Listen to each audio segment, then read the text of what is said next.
In a world where the line between reality and nightmare blurs, one man is forced to face the truth he's been running from his entire life. But as the darkness closes in, the truth is more terrifying than he ever imagined. Stay with us till the end to witness a twist you'll never see coming. The dim alley reeked of damp concrete and stale garbage. A single flickering streetlight hummed above, casting erratic shadows. A man, mid-30s, shuffled forward. His shoes scuffed against the pavement, the sound unusually loud in the still night. He stopped abruptly. Something shiny caught his eye beneath the trash, near a crumpled newspaper. A silver edge, just visible under a broken bottle. He crouched, his breath quickening. The sharp scent of alcohol and mildew burned his nose. With trembling fingers, he reached out. The cold metal sent a shiver up his arm as he pulled it free. It was a switchblade. But not just any blade, it was clean. Pristine. Too clean to have been discarded here for long. His heartbeat quickened, the thumping echoing in his ears.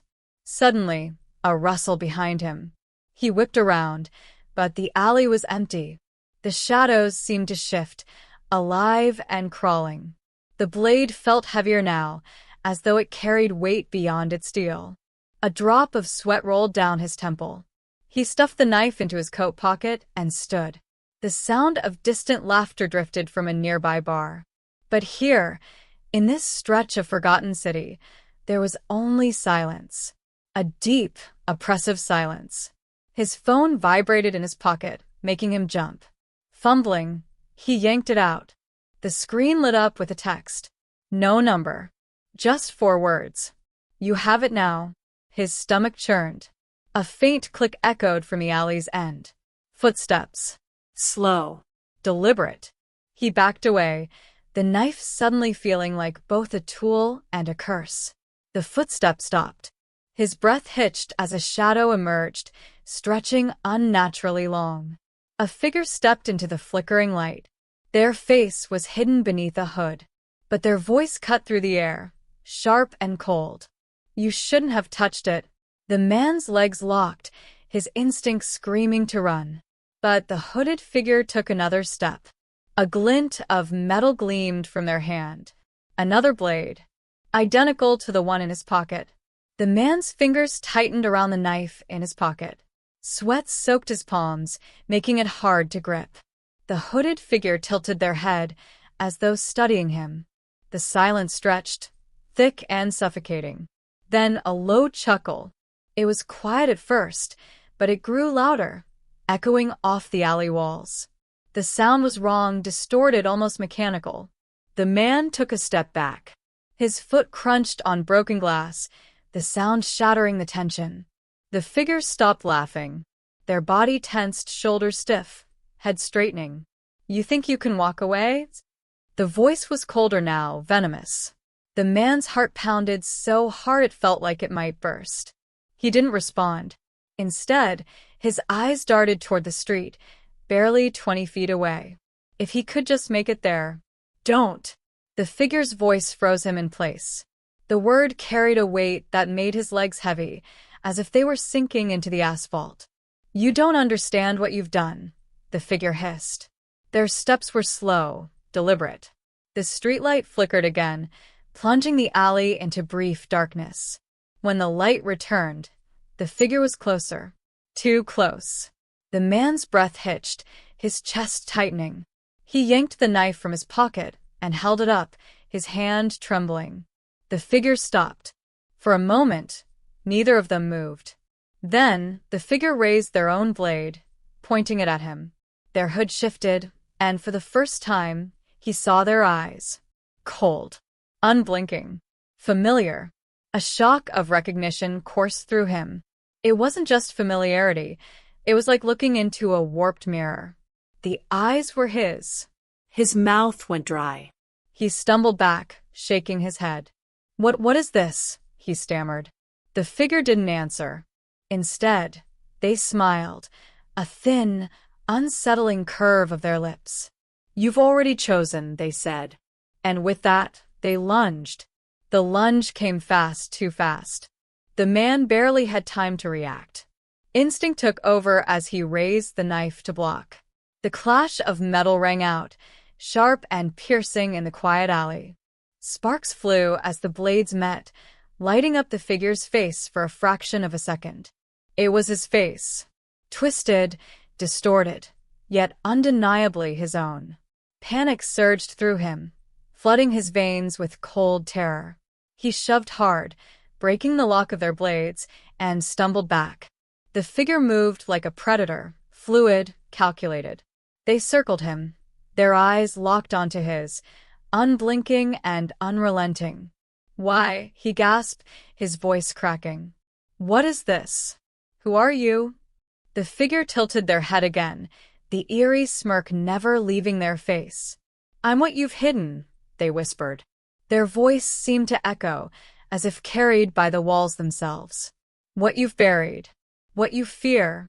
The man's chest tightened, memories flashing unbidden behind his eyes. Flashes of blood. A scream.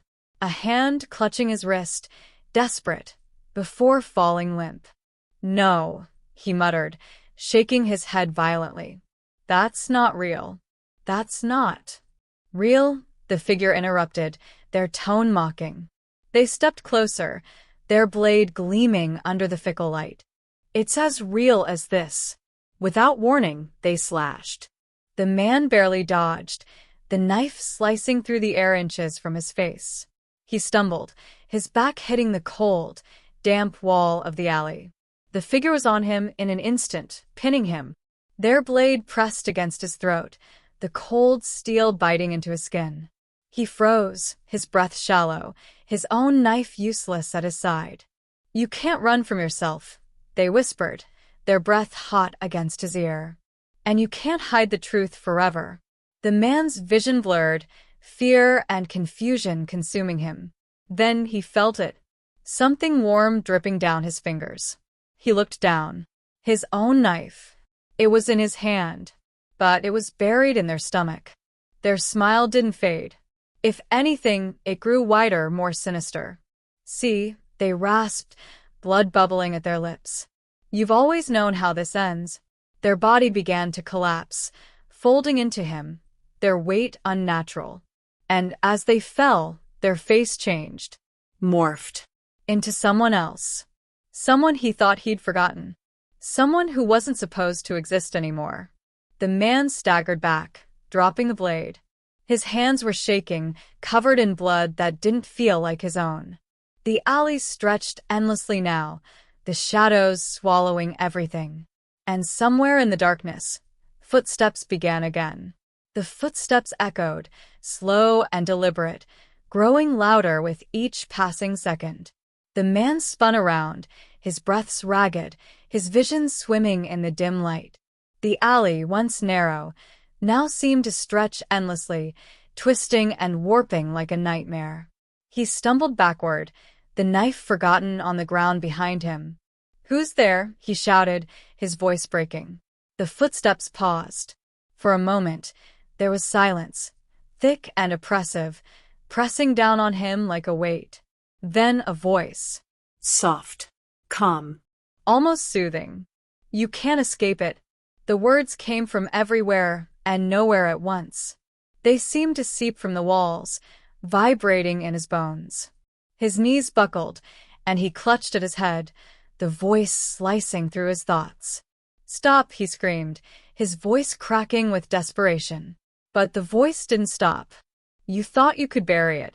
Forget it. Erase it." The shadows around him began to move, writhing like living things. Faces formed in the darkness, flickering and fading. Some he recognized. Others he didn't. But they all stared at him with empty, accusing eyes. His pulse thundered in his ears as he staggered backward, his back colliding with the cold, wet wall of the alley.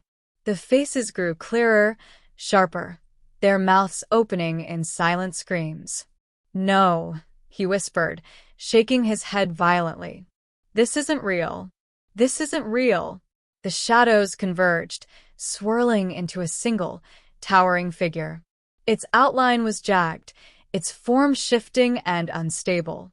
But its eyes, Its eyes were steady, piercing, and all too familiar. They were his.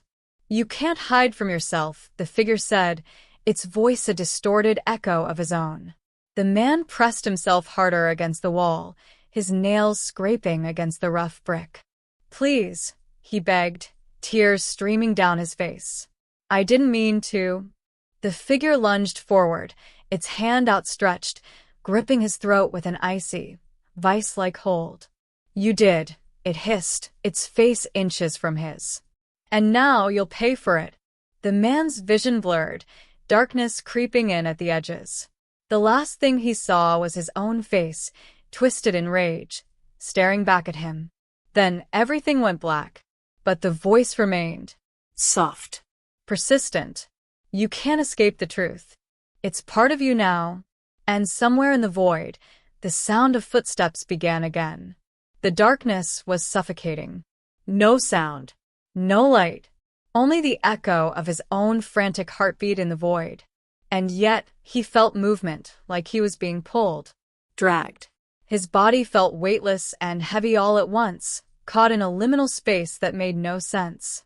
Then came the whisper. Soft, distant, but growing louder with each second. It wasn't just one voice anymore. It was many. A chorus, rising and falling, overlapping in chaotic harmony. "See what you've done. See what you've become." The whispers scraped against his mind like nails on glass, relentless and piercing. He tried to scream, but no sound came out. His chest heaved, but the air was gone. Suddenly, a pinprick of light appeared in the void. Small. Flickering. It expanded rapidly, tearing through the darkness with blinding intensity. He shielded his eyes, his head pounding from the sudden brightness. When he opened them again, he was somewhere else. The alley was gone. He stood in a small, dimly lit room. The air was thick and stale, carrying the faint metallic scent of blood. A single bulb hung from the ceiling, swaying gently, casting erratic shadows on the walls. On the floor, crimson streaks formed a smeared, chaotic trail that led to the corner. And there, He saw it. a body, lifeless, motionless. His breath hitched, his knees threatening to give out beneath him. It was her, the woman from the memory. Her lifeless eyes stared at nothing, her face frozen in a twisted expression of fear and betrayal. His stomach churned violently, the bile rising in his throat. "No," he whispered, stumbling backward. I didn't do this." But the room seemed to disagree. The walls pulsed as if alive, faint whispers bleeding through the cracks. "Liar. Coward. Murderer." His hands flew to his ears, but the whispers only grew louder, drilling into his skull. The bulb above him began to flicker wildly, the shadows on the walls twisting into monstrous forms. Each shadow seemed to take a step toward him, their hollow eyes glowing faintly. He scrambled back, his foot slipping in the slick blood on the floor. He crashed to the ground, his hands landing inches from the knife. The same knife from the alley, now smeared with fresh blood. It was in his hand before he realized he'd picked it up. The shadows loomed closer, circling him, their whispers now a deafening roar. He pressed the blade against his palm, desperate to feel something, anything real. But the whispers didn't stop. And then, from the shadows, a figure emerged. The same figure from the alley, the twisted version of himself. It crouched in front of him, its smile wide and mocking. "You can't run anymore," it said softly, tilting its head. This is where it started. The man's breath came in shallow gasps, his mind spiraling into chaos. The figure leaned closer, its voice barely above a whisper. "And this is where it ends." The figure's words hung in the air, heavy and suffocating. The man gripped the knife tighter, his knuckles white, his entire body trembling. "I didn't mean to," he croaked, his voice barely audible over the pounding in his head. The figure's smile widened, splitting its face like a crack in glass. "Oh, but you did," it said, its tone dripping with venom. "You always meant to." The shadows around them pulsed, closing in, their movements synchronized with the erratic flickering of the light bulb. The man's gaze darted to the body in the corner, his stomach twisting into knots. The lifeless eyes, the blood, the trail. It all felt like a puzzle he didn't want to solve. What is this?" he whispered, his voice shaking. "A memory," the figure replied, its voice echoing unnaturally. "No," the man snapped, shaking his head violently. "This isn't real. This can't be real." The figure leaned in closer, its face mere inches from his.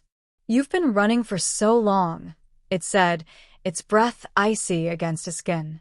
"Running from this. Running from me." The man shoved himself backward, sliding across the slick floor. The knife trembled in his hand, the cold steel biting into his palm. "What do you want from me?" he shouted, his voice cracking. The figure tilted its head, almost playfully. "I don't want anything," it said. "I'm just here to remind you." The room seemed to shift, the walls twisting and folding in on themselves. Images flickered on their surface like a broken projector. A woman's face, smiling. A hand reaching out. A flash of anger. A scream.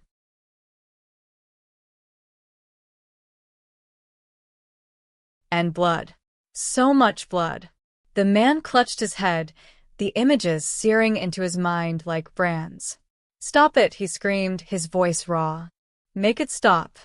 But the figure only laughed, a hollow, bone-chilling sound that seemed to rattle the room itself. "You did this," it said, its voice suddenly sharp and cutting. Every cut, every scream, every drop of blood. The man's vision blurred as tears streamed down his face. "No," he whispered, shaking his head.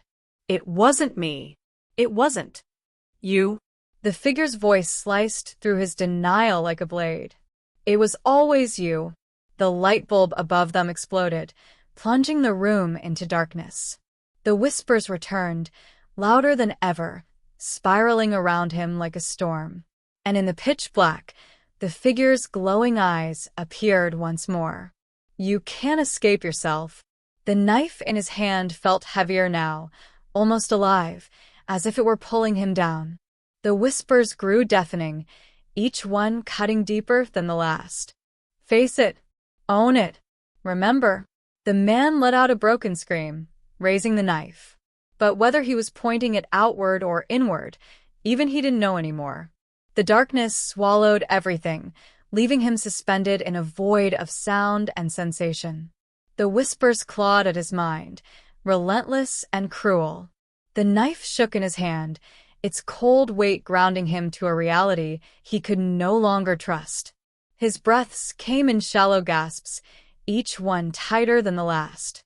Then a sudden silence. Complete. Overwhelming. He froze, the absence of sound more terrifying than the whispers had been. From the void, a single voice emerged. Soft. Clear. And unmistakably his own. "You remember now, don't you?" His chest heaved, his eyes darting wildly into the darkness, searching for the source. But he was alone. Alone with the voice. It wasn't an accident, it continued, calm but laced with accusation. "You chose. You decided. And then you buried it." "No," he whispered, his voice trembling. "You're lying. This isn't real." The voice laughed, a low, bitter sound that made his skin crawl.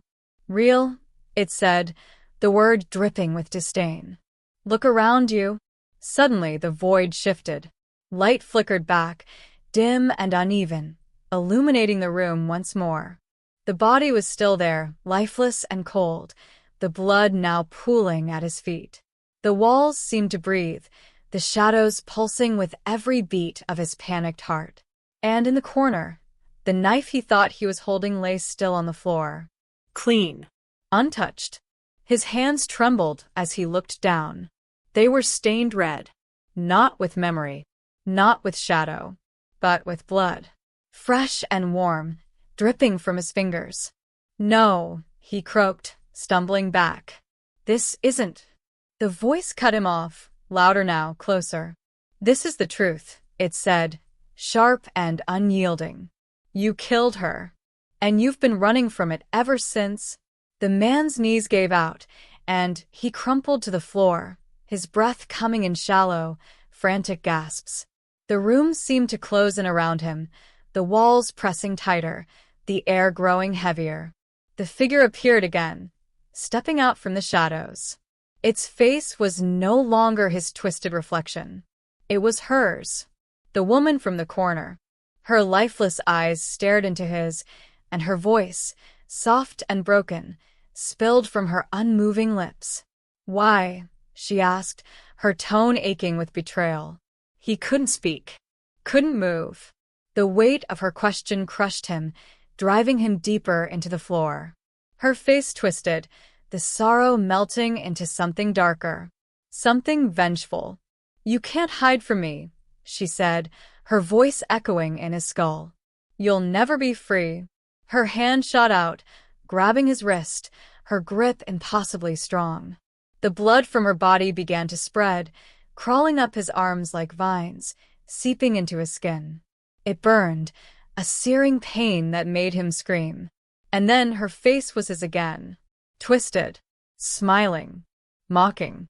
"You are always the monster," the voice said, now overlapping, layers upon layers of sound. The knife in his hand, no, in her hand, rose slowly, the blade gleaming. He tried to let go, but his fingers wouldn't obey.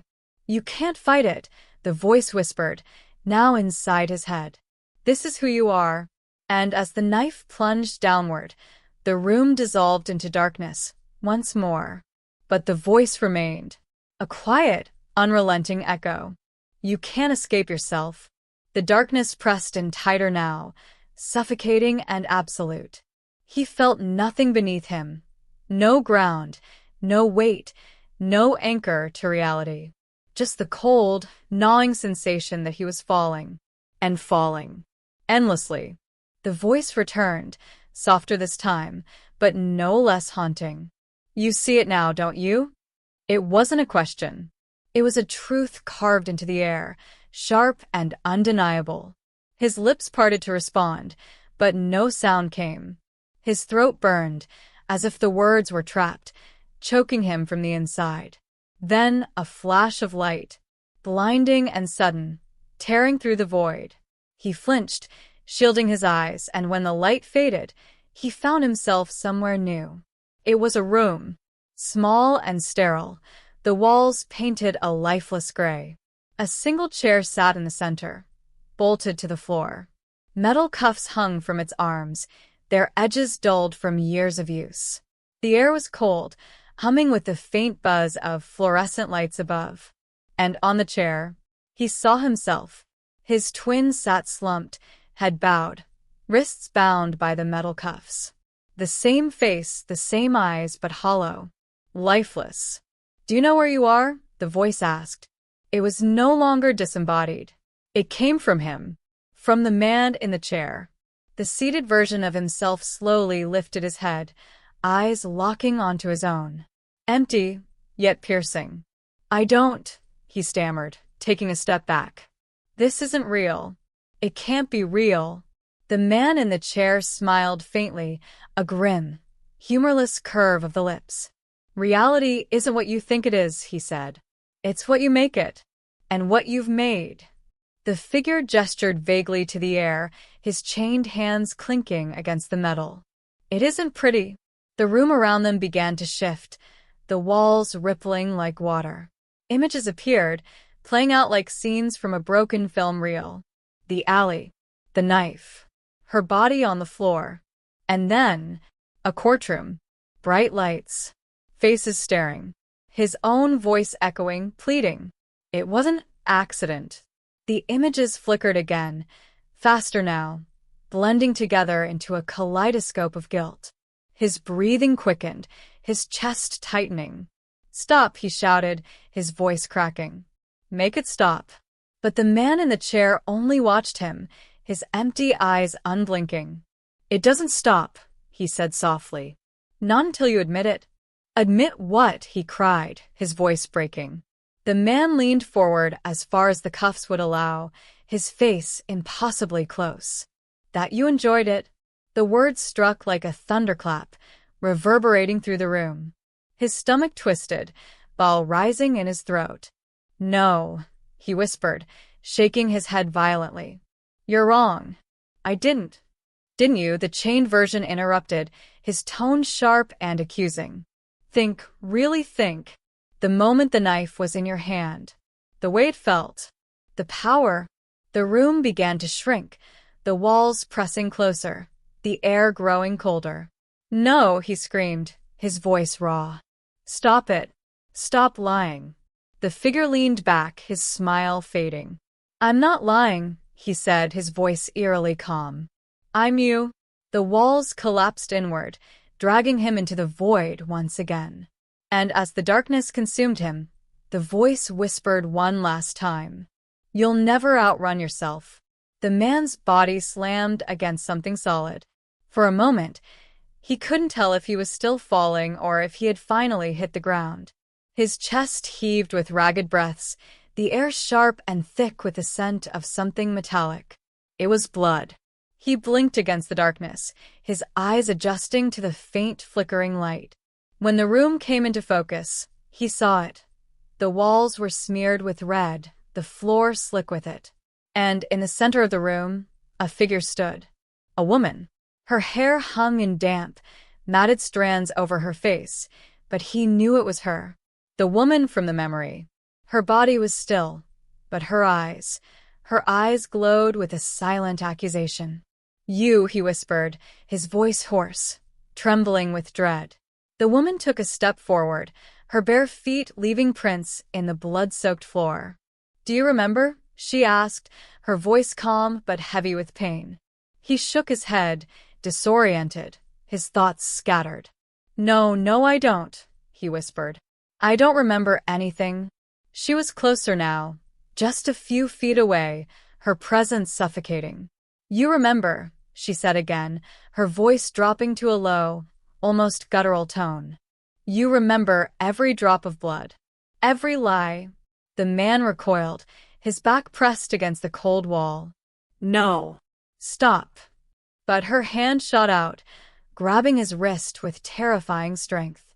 Her grip was ice cold, and yet it burned through him like fire. "Stop lying," she whispered. "You can't escape it. You can't escape me." His pulse raced, his mind screaming in denial, but the images came flooding back. The alley, the knife, her lifeless body, the screams, the terror. "I didn't mean it," he shouted, his voice breaking. "I never meant to." "You meant to," she interrupted, her grip tightening. "You always meant to. And now you will face it." Her eyes darkened, and the room began to distort, spinning around him in a dizzying blur. He stumbled forward, but his legs wouldn't hold him. He fell to his knees. The woman's face twisted, a cruel, knowing smile pulling at her lips. The walls cracked, the blood pooling deeper at his feet, and then everything went still. In that silence, the truth hit him like a punch to the chest. He had known all along. The truth was always there. He couldn't outrun it. And as the darkness closed in around him, he realized there was no escaping what he had done. The man's breath came in shallow gasps, his chest heavy, as the world around him trembled and shifted. The walls, once solid and threatening, began to fade into the background, dissolving into the ether, as if they never existed at all. The woman's presence, once so suffocating, began to retreat, her face softening, the sharpness of her gaze melting into something almost peaceful. "You see it now, don't you?" she asked, her voice no longer filled with accusation. He nodded, barely able to comprehend the weight of her words. "I do," he whispered, the words trembling in his throat. The blood-soaked floor, the flickering light, the twisted room. They were gone. Everything around him turned to mist, soft and white, floating away like memories fading with time. The guilt, the anger, the fear, it all began to lift, like a fog clearing in the early morning. For the first time, he felt stillness. A quiet, the overwhelming sense of having nowhere to run to, nowhere to hide. And yet, there was no longer any need to escape. He stood alone in the vast expanse, his hands trembling but clean, the weight of his actions now resting in the core of his soul. It wasn't absolution, not forgiveness, but understanding. And with that understanding came a strange sense of relief, a clarity that was both painful and freeing. "I didn't want this," he said, his voice steady now, no longer filled with the frantic terror that had gripped him before. "I never wanted this." The woman's figure appeared once more, but this time, her eyes were soft, empty, but not accusing. "You didn't want it," she said, her voice gentle. "But you couldn't change it." He closed his eyes, letting the silence wash over him. For a moment, there was nothing. No shadows. No whispers. No memories. Just peace. And when he opened his eyes again, the mist had vanished. The world was still. And for the first time in what felt like forever, he knew he could face what came next. No more running. No more lies. Just the truth. His truth. And that was enough.